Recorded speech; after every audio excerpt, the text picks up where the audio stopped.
Hey everybody, Jace here. Today I want to show you how to, once you build your forge, you're going to need to know how to light it. So I'm going to show you how to light your forge. Now the first thing, if you've been using it already, is to make sure and just go through and get all the clinkers out.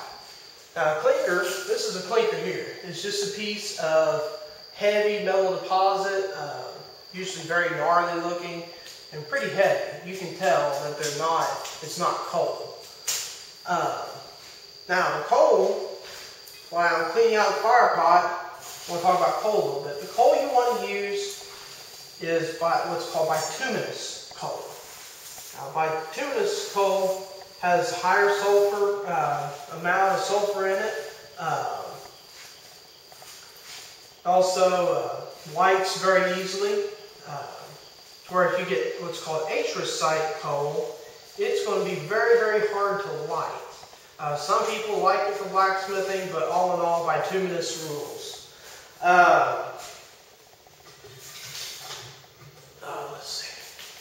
But most of the time, if you go to the coal yard and just say you want blacksmith coal, they'll know what you're talking about. They'll give you good coal. Now, blacksmith coal has a lower amount of impurities in it. To where just if you get what's called stoker coal for home boilers, it's going to have a little bit more clinkers in it. And that's what this is. All this is stoker coal. It's the smaller pieces of it. You want your coal to be about grape to pea size, no bigger, no smaller. And you don't want a bunch of ash in your coal. You get some coal that has a bunch of ash, and when I say ash, like really fine, like dust. You want to make some kind of sifter, whether it's a 1/4 inch round holes in the bottom of a 5-gallon bucket, and sift all that ash out. So, now that we have the fire pot cleaned out, I'm just going to take sheet newspaper, lay it down here flat, and then take another piece, wad it up, set it in the center. We're going to do that with one more piece of paper, maybe two. Enough. Put that in the center, and then just bring all the other pieces to the center. Just make a really tight ball out of it. Alright, now before we actually light this, we want to put some paper here in the forge hood. Now what that's going to do is it's going to heat up the hood itself. Because heat in the fluid in your forge hood is what makes it dry. So, we're going to get out 2 matches. We want to get all of our coal, we want to get all of our coal near the edge of the fire pot ready to be put in. So, we'll bring it in a little bit. And 2, you always want to make sure your ash is all cleared out of the center and that the blower. There you can see all the dust coming up. Yeah, that's good. Alright, so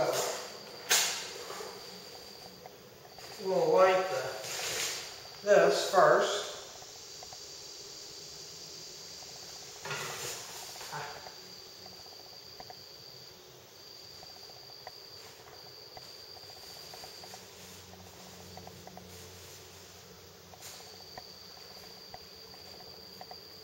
Alright, now we're going to light, looks like we're going to not only buy one match. The other, we're going to light the bottom of this wad of paper. Alright, it's lit, now we're going to let it get good and caught on fire. Set that in there. And now we're just going to kind of sprinkle our coal loosely along the edges, alright? Now we're going to put in, and we're going to start running the blower. You want to bring it around the edges. You don't want to pack it like hard down in there. And if you see a hole form out where the paper burned up, fill it up with coal.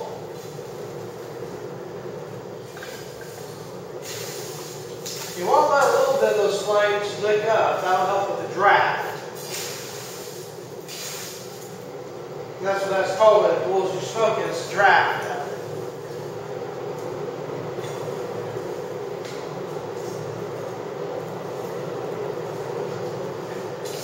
Now a lot of people like to try and start theirs by putting paper and then some wood in it to help, but I find that, I don't know, kind of a pain because the wood gets in there and then the wood will pop and it just won't burn up all the way and it just gets in the way of forging, in my personal opinion. Now the easiest way for when you're just starting blacksmithing, the easiest way is to take some old corn cobs, dried out corn cobs, and soak them in kerosene overnight. And then when you take the corn cobs out of the container that the kerosene's in, shake all this kerosene off of it, set it in the center of your fire pot and light it. Be very careful when you do that. And put your coal on top of that. And that's how I used to do it when I started out. And I never had it fail once. But like I said, you got to be very, very, very careful with that. You don't want to catch you or your shop on fire. Alright, you can see that you're getting a good fire here.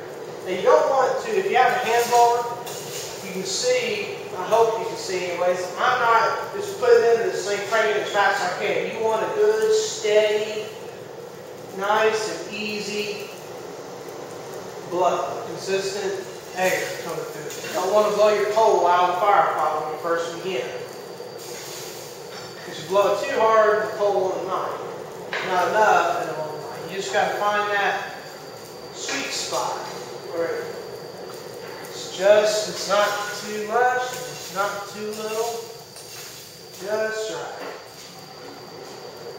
Alright, now you can see the center here, I hope you can see it anyways, the center is kind of burned out here.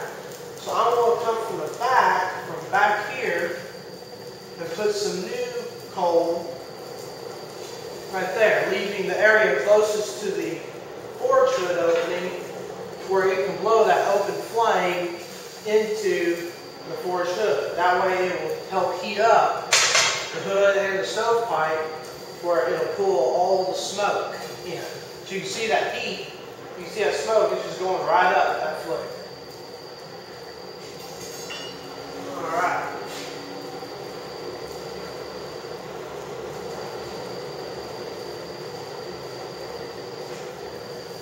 Alright, we'll pull it in a little bit more.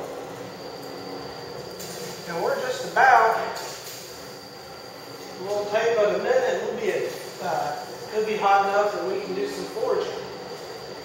But for now, that's all I want to show you is how to start your forged fire. Between my previous video on building a forge and this video on lighting it, I'll be enough to get you started. Later on I'll get some videos of some basic techniques to show you.